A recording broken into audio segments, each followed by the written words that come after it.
30 anos atrás, em pleno regime militar, Almir Pazianotto era advogado do Sindicato dos Metalúrgicos de São Bernardo, encarregado de lutar nos tribunais pela legalidade do movimento que iria mudar a relação entre operários, empresários e governo.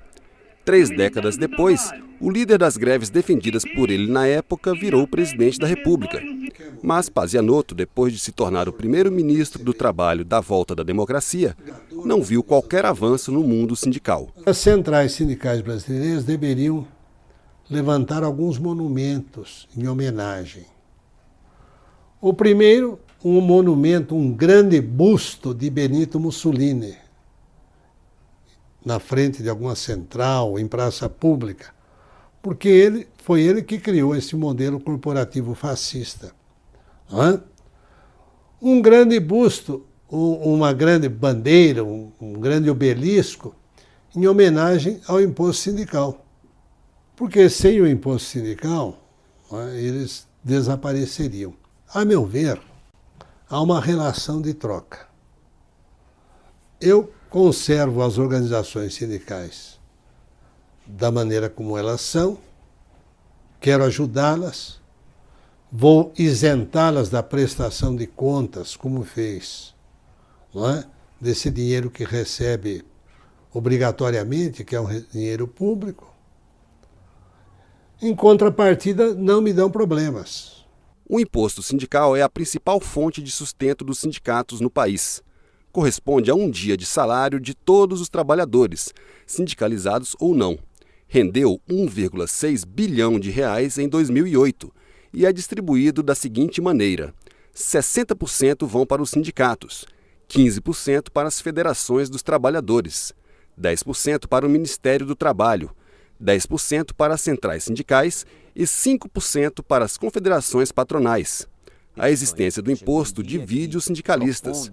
Os defensores da contribuição acham que ela dá força ao movimento sindical, mas há quem veja no pagamento obrigatório um sinal de atraso. Os sindicatos, por princípio, eles têm que ser independentes do Estado, independente da igreja, tem que ter a sua autonomia, né? O que eu acho que o que no Brasil tem, acho que é o grande câncer do movimento sindical, e acho que está na raiz, a fraqueza do movimento sindical brasileiro, é o imposto sindical, é um deles, né? Porque o imposto sindical ele só tem uma razão de ser, né? É dar sustentação financeira para dirigentes sindicais que não têm nenhuma legitimidade, nenhuma representatividade. E é por isso que no Brasil existem tantos sindicatos, assim, 12 mil, 14 mil sindicatos, né? A maioria deles não serve para nada. Chegou um dia que, propondo, por exemplo, o fim do imposto sindical, nós decidimos, inclusive foi na minha época, fiquei muito feliz por isso, resolvemos devolver o imposto sindical aos trabalhadores. O acordo coletivo no Brasil, a convenção coletiva, aquilo que o sindicato conquista, ele conquista para todos os trabalhadores, sócios e não sócios. E para ter um sindicato forte, é importante financeiramente ele estar equipado, ele poder pagar os seus advogados, ele fazer as mobilizações, ter os jornais, ter a sua sede de organização e assim por diante. Então é importante que todos os trabalhadores contribuam com o seu sindicato, contribuam com a sua organização financeiramente. Em 2005, o governo enviou ao Congresso uma proposta de reforma que cria a contribuição negocial no lugar do imposto sindical. O novo imposto teria que ser aprovado em assembleia.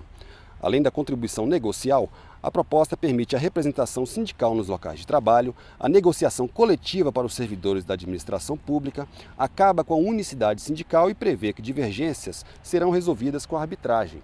Mas a proposta foi considerada tímida por muita gente e está parada na Câmara há mais de 3 anos. Esta reforma na Câmara só não evoluiu por causa do poder de pressão do movimento sindical conservador, que inclusive está instalado em Brasília, nas grandes e antigas confederações. Não foi para frente porque houve, né, um lobby muito forte, uma pressão muito forte do setor arcaico do movimento sindical brasileiro. E aí não é só dos trabalhadores não, porque é importante as pessoas saberem que, assim como os sindicatos de trabalhadores vivem, na sua maioria, de imposto sindical, os sindicatos patronais também, né? Então, eu acho que a Fiesp teria muita dificuldade de ficar lá na Avenida Paulista se não fosse o imposto sindical que cobra das empresas também. Foi feito um acordo e um projeto de reforma. O governo encaminhou esse projeto de reforma para o Congresso. Não anda no Congresso, mas o governo encaminhou para o Congresso aquilo que foi resultado da negociação. Parte do financiamento, ele propõe uma contribuição compulsória, ainda compulsória, mas ela é compulsória na medida em que a base aprova o seu valor, portanto não é um valor fixo, é um valor que tem um teto e o sindicato, através da Assembleia, aprova o recolhimento ou não, e esse recolhimento está vinculado à realização da negociação.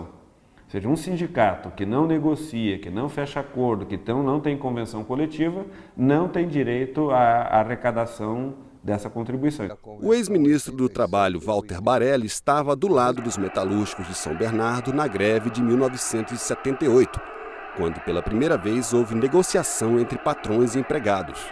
A experiência não o faz otimista em relação ao avanço no sistema sindical.